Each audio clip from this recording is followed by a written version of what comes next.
And we started a tradition a couple years ago to invite a grandchild of a survivor to share the story of their grandparents. And that tradition we're going to continue here today as we reflect on the martyrs of our people, this time during the period of Holocaust, as Jennifer Anolik is going to tell the story of her grandmother, Erna.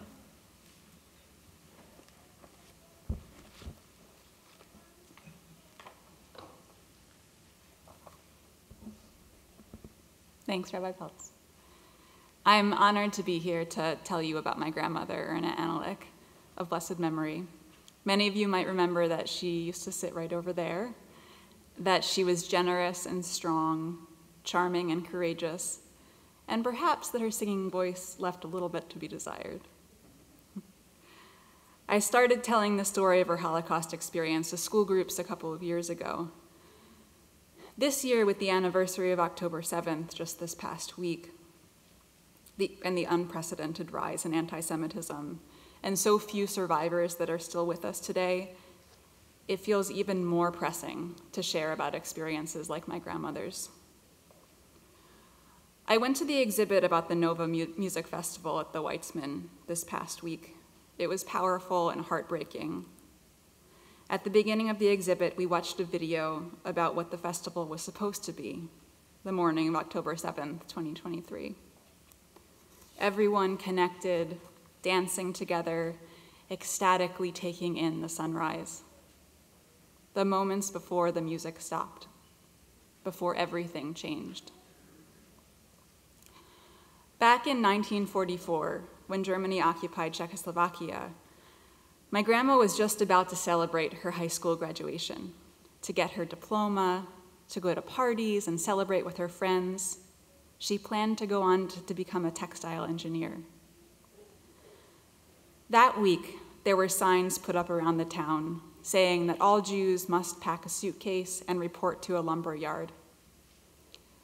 My grandmother had 2 older sisters, 1 younger brother, and 1 older brother. Probably because most of her friends were Jews, my grandmother didn't remember much Jew hatred before then, except for one experience that her father had. One Friday night, her father went down to the river to get fresh fish for Shabbat. He saw a fisherman beating a boy. He said, "What are you doing? Please stop." The fisherman said, "It's none of your business." The fisherman reported my great-grandfather for making slanderous remarks against the Hungarian government, and he was arrested that day. He wasn't the same when he came back from prison, my grandmother said. He no longer trusted the government. He was afraid that something worse was coming. That week of my grandmother's graduation, before she graduated, they packed their bags and reported to the lumber yard. After 3 weeks there, with hardly any food and no beds, they were told to go to the railroad station, where they were crammed into cattle cars with no seats and no room to sit down or lie down. There was no bathroom. They traveled that way for 3 days and 3 nights from Hungary to Poland. On May 15th, 1944, the train doors opened and they arrived at Auschwitz. There was a large open area and tons of guards shouting. She and her older sister, Elizabeth, were separated from the rest of the family. Her father bribed a guard with a piece of bacon to speak with her and her sister one last time. He said, "Wherever you go, if they ask if you could do something, say yes." My grandma and her sister Elizabeth were marched to an area where their heads were shaved, they were told to undress, and they were given gray dresses. No underwear, just a gray dress and wooden shoes and 1 blanket each. After 6 weeks at Auschwitz, the SS guards, the Nazis in charge, came around looking for young women to do physical labor in Germany at the Krupp munitions factory in Essen. The factory created weapons like guns, tanks, and warships for Germany to use in the war. The work was transporting materials from one side of a field to another. If it was sand, my grandma and the other women had to shovel it. If it was bricks or metal sheets, they carried it. When it was really cold, my grandma said it felt like her fingers were frozen to the metal sheets. Because of the factory, the city of Essen was a major target of strategic bombing by the British. In late February or early March 1945, there was one of these bombings, and all the camp guards went inside for shelter, and all the Jewish prisoners were told to stay outside. A prisoner at the camp, a woman my grandmother never met, named Rose, approached her and asked if she'd be willing to try and escape. "I know somebody who can help, a German man," she said. And my grandma agreed. At this point, she didn't feel like she was taking a risk. The SS men at the camp told them over and over, "There will always be time for us to kill you all." That night, my grandmother and her sister ran about 4 miles in their wooden shoes to a Jewish cemetery. For the days following, the German man, Mr. Marquardt, came by once a day and brought boiled potatoes, bread, and whatever else he could give to them. He was poor and he didn't have much, but he brought what he could.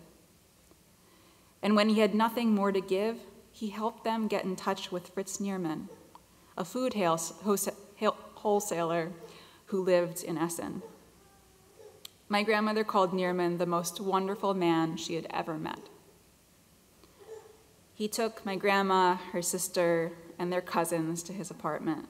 They burned their clothes and shoes, and he opened up his daughter's closet and said, "Take whatever you need, whatever you like." And then they took baths and they slept on white sheets for the first time in a year. One of her most vivid memories of being there was when Nierman's maid made a lunch of waffles with strawberries. This was the first time she ever tasted a waffle, and she thought it was delicious. They stayed with Fritz Nierman until liberation, spring of 1945.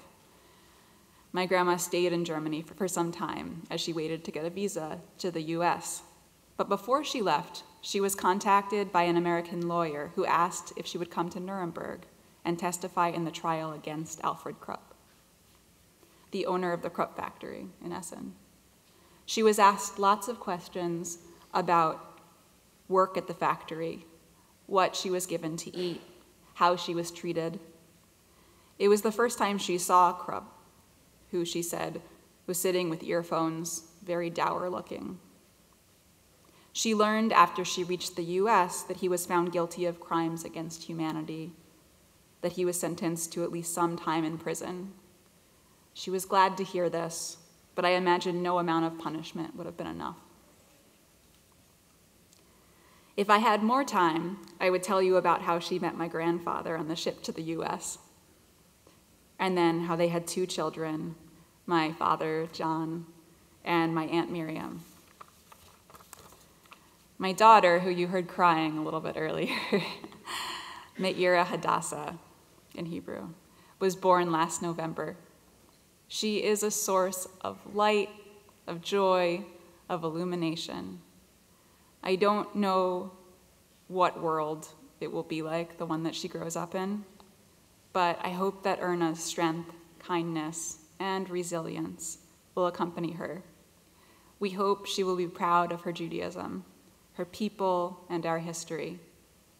One day, I'll begin telling her my grandmother's story, and then it will be her responsibility to remember.